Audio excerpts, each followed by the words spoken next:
Tumsifu Yesu Kristo. Ndugu zangu wapendwa, leo ni Dominika ya 30 ya mwaka C wa kanisa, na katika Dominika hii tunaadhimisha sherehe ya watakatifu wote ndani ya parokia yetu hii ya Nyengula.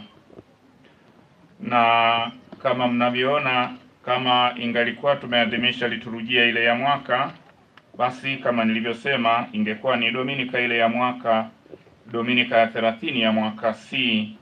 Tumesogeza kidogo sherehe ya watakatifu wote kwa sababu inakaribia kabisa tarehe 1 ya mwezi Novemba, ambayo kwa kawaida tunaadhimisha sherehe ya watakatifu wote. Tumetamani katika jimbo letu la Iringa kusherehekea sherehe hii ya watakatifu wote, ambayo ni ya muhimu sana katika kanisa na kiliturujia, kwa sababu siku ya Dominika ndiyo siku ambapo tunakutana sote kama familia ya Mungu kwa pamoja. Na kama tunavyojua, Dominika ile tarehe 1 mwezi Novemba itakuwa ni siku ya kawaida, na kwa hivyo haitakuwa tena nafasi nzuri ya kukutana wote kwa pamoja na kuadhimisha fumbo hili kuu ambalo ni la muhimu sana katika kanisa letu Katoliki. Katika Dominika hii ya leo, sisi wanaparokia ya Nyengula tumekusanyika kama familia ya Mungu, tukiwaweka mikononi mwa Mungu waimarishwa wetu wana kipaimara 284 kama ambavyo tumesikia katika utangulizi aliotoa baba paroko. Tunamuomba Mwenyezi Mungu awatie nguvu wana kipaimara hawa na awabariki, awaongoze daima kwa nguvu ya Roho wake Mtakatifu, ili waweze kuwa mashahidi hodari wa Bwana wetu Yesu Kristo. Ndugu zangu, katika sherehe hii ya watakatifu wote, Mama Kanisa anataka kumsifu na kumtukuza Mungu kwa njia ya watakatifu wake ambao wametambuliwa rasmi na Mama Kanisa, ambao wametambuliwa rasmi na kutajwa na kanisa. Tunasema wale ambao wametambuliwa rasmi na kutajwa na kanisa kwa sababu kama tunavyojua orodha ya watakatifu ni kubwa, ni watakatifu wengi sana. Wale waliotambuliwa, na wapo wengine ambao bado hawajatambuliwa.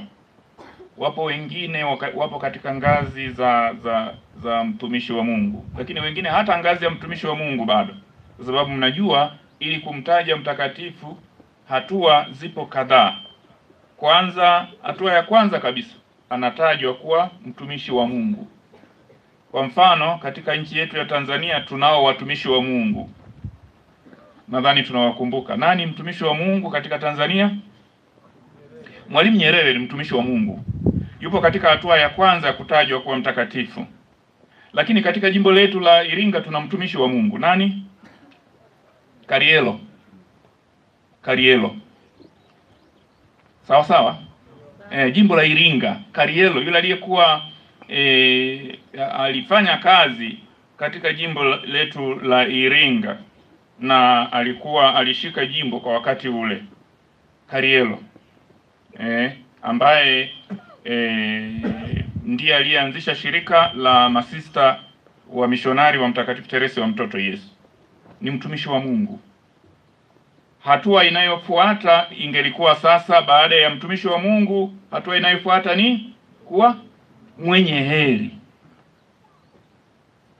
Hatua ya mwenye heri, kanisa linamtambua na anaweza kutumika kuwa muombezi. Mtumishi wa Mungu bado ni hatua ya chini, kanisa halijaruhusu kuwa muombezi. Kwa hiyo, kwa mfano, sisi tusingeweza kusema Mwalimu Julius Nyerere utuombe. Hapana, kanisa halijaruhusu hiyo. Au Karielo utuombe. Hapana, kanisa halijaruhusu hatua hiyo. Atakapokuwa mwenye heri ndiyo. Kwa mfano, mwenye heri nani? Kwa mfano tunayemfahamu mwenye heri Bakanja Mwenye heri nani mwingine? Joseph Alamano ni mtakatifu sasa. Ameshapita hatua ya kuwa mwenye heri, sasa ni mtakatifu. Lakini yule Stefano, yule ambaye ni mkonsolata na yeye, Irene ni mwenye heri. Hawa wote tunawaweka kama waombezi. Na ndiyo maana katika litania mtaona kwamba tunaposali litania ile, tuombe, hata wenye heri tunawaweka kule mwishoni baada ya kuwa tumewataja watakatifu. Basi kwamba kanisa na mbele ya Mungu wapo watakatifu wengi ambao waliishi katika maisha ya hapa duniani kama sisi. Wengine tuliwatambua, wengine ni ndugu zetu, wengine ni mama zetu, wengine ni baba zetu, wengine ni wajomba zetu, wengine ni shangazi zetu, wengine ni watoto wetu.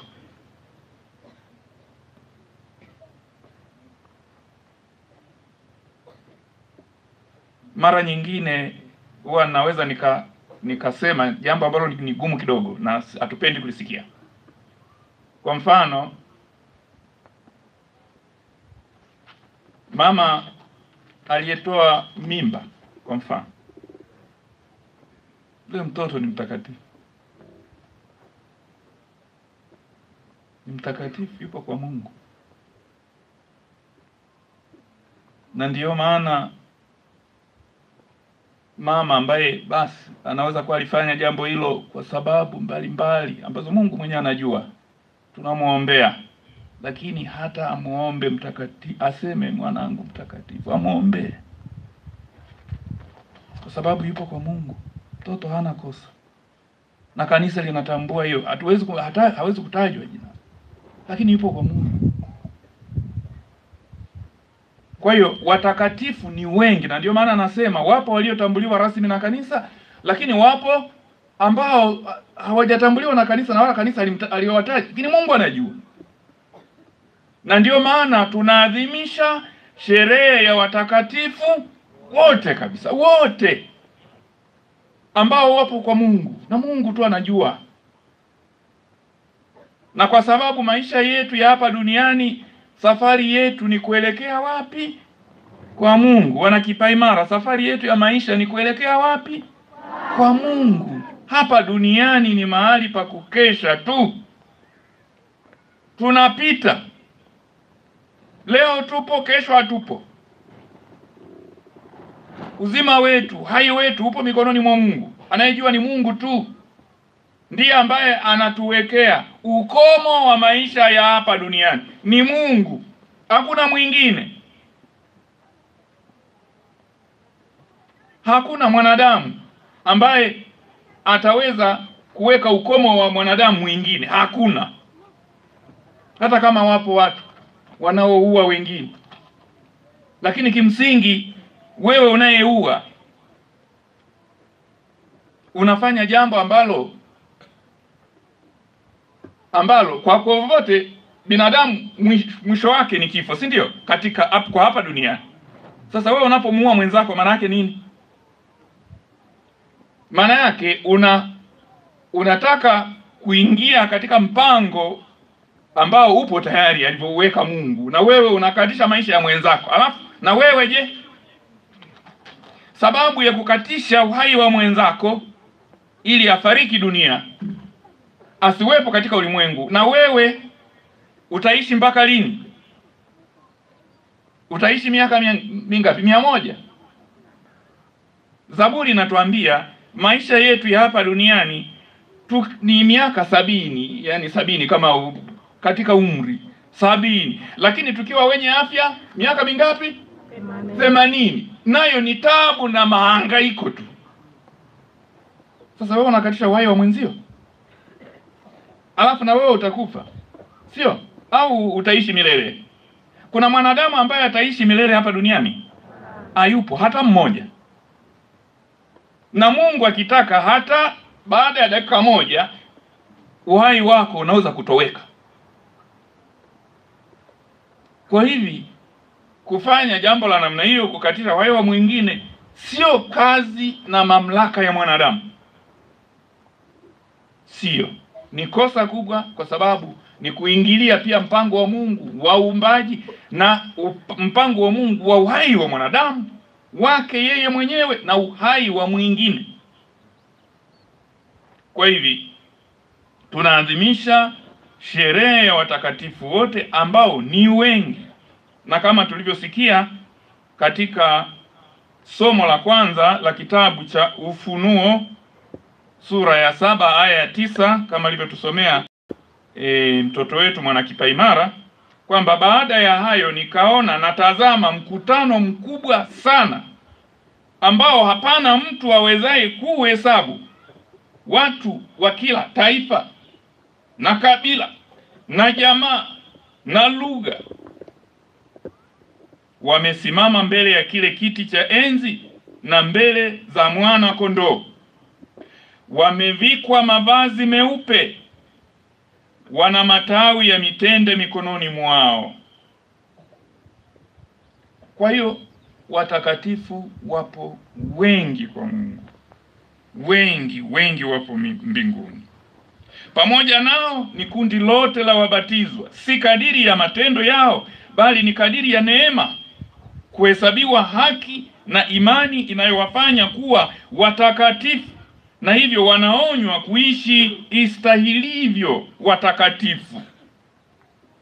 Kwa hivi hata katika adhimisho la misa hii takatifu ambalo tunalifanya sasa, kwa kweli ni katika mwendelezo wa kujitakatifuza. Wanakipaimara wetu, hawa watoto wetu na hawa vijana wetu wanaopata kipaimara leo, ni katika mwendelezo wa kujitakatifuza. Tunaimba, tunasali, ni katika mwendelezo wa shughuli zile ambazo zinatusaidia tuweze kujitakatifuza. Tunautafuta utakatifu. Parokia Ngingula ipo hapa, paroko na msaidizi wake wapo hapa, makatekista wetu wapo, viongozi wa halmashauri ya lei, na sisi sote na waamini wote tupo hapa, kwa sababu tunafanya tendo la kujitakatifuza, ili hatimaye tukafike wapi? Kwa Mungu, tukafike mbinguni. Kwa hivyo tunapaswa kutambua hilo. Kila tendo tunalolifanya ni katika mwendelezo wa kujitakatifuza. Ingawa wakati mwingine basi tunaanguka kama binadamu, lakini tendo lile, sakramenti zilizowekwa na Mungu, sakramenti za kanisa zipo ngapi? Wanakipaimara? Sauti haisikiki, labda jua linawapiga mno. Sakramenti zipo ngapi? 7. Nazo ni ubatizo, kipaimara, ekaristi takatifu, upatanisho au kitubio, mpako mtakatifu wa wagonjwa, upate, ndoa. Kwa hiyo leo ninyi mnapata sakramenti gani? Sakramenti imara. Mmebatizwa, mmepata na ekaristi, na jana juzi mapadre wamewaungamisha. Kwa hiyo mmejitakatifuza kwa kupata ondoleo la dhambi kwa njia ya sakramenti, na leo mnapata kipaimara. Ni mwendelezo huo wa kupata mapaji 7 ya Roho Mtakatifu, ambayo ni hekima,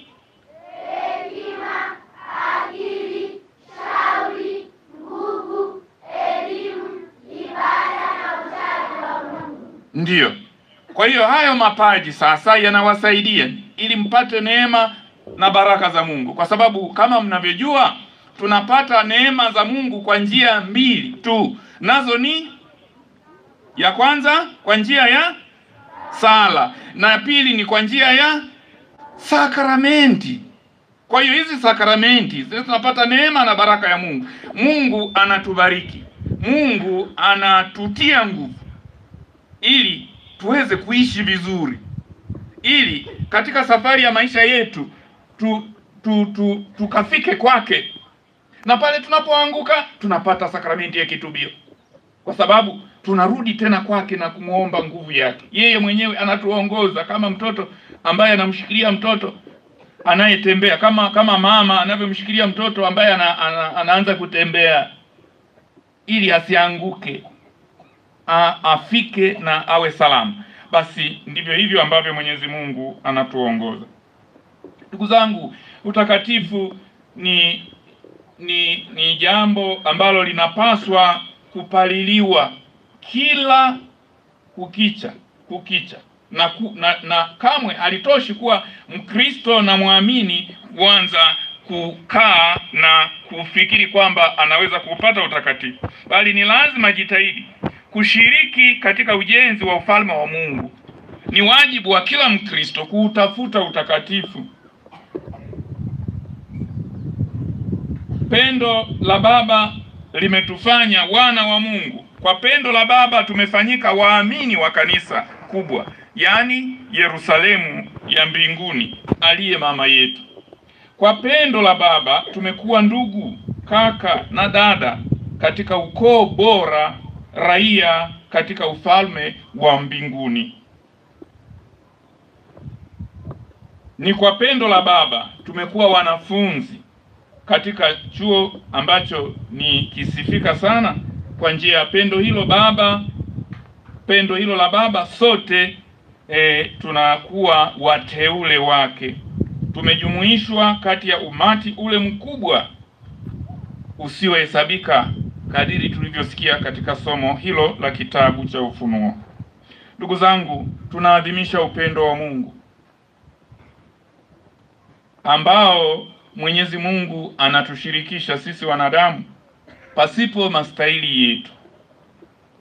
Na kwa hivyo tunapoishi katika ulimwengu huu, tujitahidi daima kutafuta utakatifu.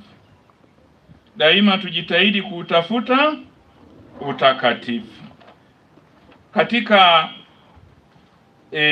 mtihani wetu mdogo au katika kukutana kwetu na kutafakari pamoja, wana Kipaimara, mnakumbuka niliwaambia kwamba tunao watakatifu wengi, na hata nikawauliza swali la watakatifu nao wafahamu, watakatifu wa Afrika, mkataja na majina, si ndio? Na tulisema kwa mfano mtakatifu mmoja wapo wa Afrika unayemfahamu nani? Mtakatifu Karoli Lwanga kwa mfano, mtakatifu Mathias Mlumba. Hao wote ni mashahidi wa Uganda. Lakini yupo mtakatifu mwingine, Josephina Josephina Bakita ni mtakatifu wa Afrika. Hata mtakatifu Irene Stefan alikuwa hapo Kenya, amefanya kazi hapo Kenya. Huyu ni mwenye heri na amepewa heshima hiyo na kanisa na ni mwombezi wetu. Wapo watakatifu wengi. Sasa sherehe hii ya leo iamshe ndani yetu matumaini makubwa ya ushindi, hata nyakati tunapojiona hatuwezi kujitoa katika makucha ya Ibilisi. Tusikate tamaa, kwani neema ya Mungu ingalipo ambayo inatuwezesha ili tuweze kufika kwa Mungu. Safari ya kumwendea Mungu daima sio nyepesi. Shida zipo, lakini zinavumilika. Ukiona unaonewa sana, kuna watakatifu ambao wanaweza kusaidia. Kwa mfano wanafamilia, au kama unaonewa na watu na wenzako, umuombe mtakatifu Josephina Bakita au mwenye heri Isidore Bakanja. Jinsi walivyoonewa, walivumilia na kushinda magumu. Ukiona wewe mwanafamilia watoto wako wanakusumbua, unao mfano wa mtakatifu Monica, ambaye ni mtakatifu wa Afrika ya Magharibi. Monica alikuwa mama yake mtakatifu nani? Agustino. Monica alimwombea mwanae mtoto Agustino ambaye alikuwa mkorofi kwa wakati huo, lakini alisali mpaka mtakatifu Agustino akaongoka, akawa padre, akawa askofu katika kanisa. na ni mwalimu wa kanisa. Kwa hiyo ninyi wazazi, Mtakatifu Monica, muombeeni Mtakatifu Monica ili awaombee, kwa sababu yeye mwenyewe anayafahamu haya yote, mahangaiko haya yote ya wazazi kwa watoto. Watoto hata kama wangekuwa ni wakorofi kiasi gani, sali kwa Mungu, toa machozi, ulie katika madhabahu ya Bwana. Je, mwenyewe Mtakatifu Monica alivyosimama imara katika maombi hadi kuongoka kwa mwanae Mtakatifu Agustino. Ukiona ndugu, jamaa na marafiki hawakuelewi, usihofu. Inua macho yako, mtazame Mtakatifu Francisco wa Asisi, ambaye naye Mtakatifu Francisco wa Asisi mpaka wazazi wake hawakumuelewa mwanzoni. Babake alikuwa tajiri sana, na hata aliitwa Francisco kwa sababu baba yake wakati anazaliwa yeye baba yake alikuwa Ufaransa akifanya biashara, alienda kufunga mali, funga bidhaa. Aliporudi akakuta Francisco mke wake amejifungua mtoto wa kiume. Akamuita Francisco, akasema Francisco kwa sababu wewe ulipozaliwa nilikuwa Ufaransa. Na kwa hiyo kwa jina hilo akawa nakumbuka nchi ya Ufaransa, akampa mtoto wake Francisco. Baba yake ambaye alikuwa tajiri sana, baadaye akaona kwamba Francisco ana moyo wa ukarimu, anagawa mali. Anaenda dukani, chukua nguo, gawia watu maskini wanaohangaika, chukua vitu. Baba yake kasirika sana. Na hata mara moja amempeleka kwa askofu. Akamwambia, baba askofu, huyu mwanangu ni mkorofi kweli kweli. Anauza vitu, anatoa vitu kwa watu, anagawa tu mali. Sasa utajiri utakuwaje? Na huyu anatakiwa aendeleze shughuli hizi za biashara. Basi askofu akamwonya kidogo, ujitahidi usigawe vitu ovyo. Basi Francisco akasema, basi kama nyewe mnaona nagawa vitu, basi mimi hata nguo hizi nilizovaa chukueni. Akavua nguo zote mbele ya watu. Askofu akamfunika na joho. Basi ili walau kumuhifadhi kidogo. Kwa hiyo ukiona unataka kuongoka au kuhusu kuongoka unababaika au una mahangaiko ya uongofu, unao mfano wa Mtakatifu Agustino ambaye naye aliongoka kwa maombi ya mama yake Monica kama tulivyosema. Ukitaka kuwa baba mwema wa familia, ufuate mfano wa Mtakatifu Yosefu. Wanafunzi mnaosoma shule, wenyewe wana kipaimara karibu wote 90 ngapi? Karibu 98 ni wanafunzi.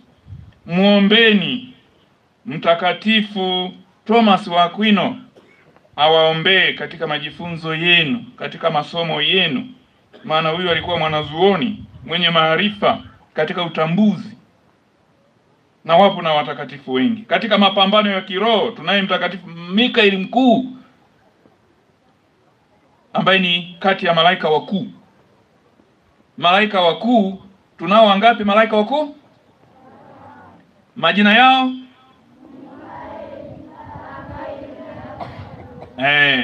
Hao ni watakatifu malaika wakuu. Wapo na malaika wengine ambao si wakuu, malaika wengi kadiri ya mpango wake Mwenyezi Mungu na maajabu yake.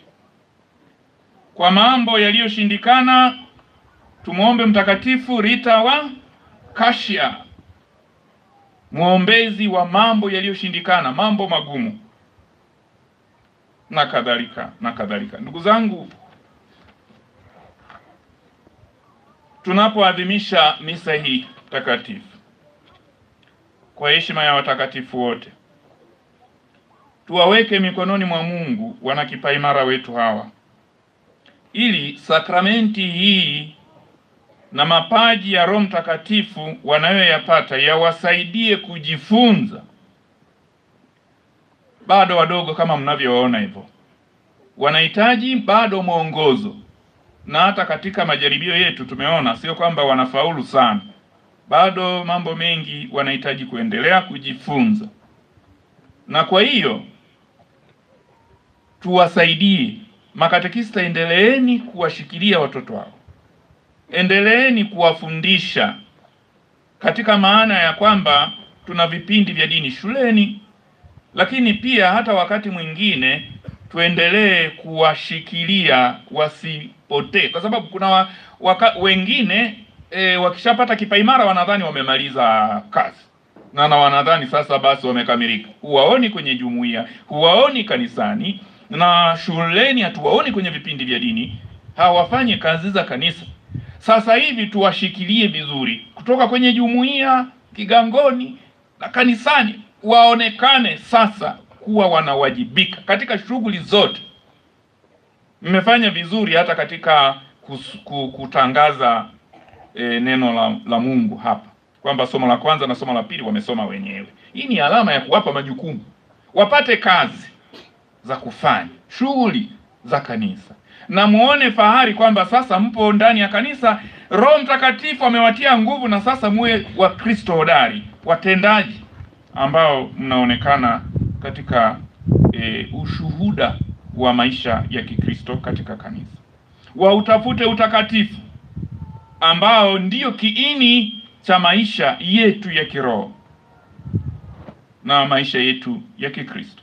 Wadumu daima katika imani, matumaini na mapendo zilizo fadhila kuu za kimungu, ili kuufikia uzima wa milele.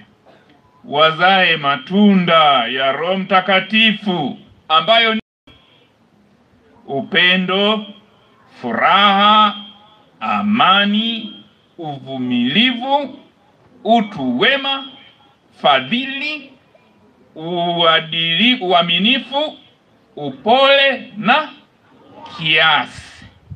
Na kiasi, kuwa watu wa kiasi. Wakati mwingine hata chakula tunakula mno, kula alafu unavimbiwa kuitsulilwa. Sasa si nzuri sana, hata kama ni kitamu. Kwenye sherehe kwa wali, hujala wali muda mrefu, sahani namna hiyo, mlima namna hiyo. Hapo baadaye unakula, unakunywa maji, katumbo nde uitsulilwe. Kiasi. Kuwe na makadirio kwamba sasa hapa basi tuongereze basi. Tujitahidi ndugu zangu. Mungu anatupenda na Mungu anatuweka katika njia zake. Tujiweke mikononi mwake, na katika adhimisho la misa hii takatifu tuendelee kusali, tuendelee kumshukuru, tuendelee kuwaombea wana kipaimara wetu, na maadhimisho haya yaweze kweli kuwatia nguvu, lakini pia hata yatukumbushe hata sisi, na sisi tulio wengi pia ni wasimamizi hao watoto, na tuwasimamie kweli na tuwashike mkono. Bega, ukiweka mkono wako katika bega lile la kulia, maana yake kimsingi upo nyuma yake kuendelea kumsaidia, na hiyo itukumbushe kuwajibika, kuwa pamoja nao ili katika maisha haya waweze kwenda vizuri. Tumsifu Yesu Kristo. Yeah.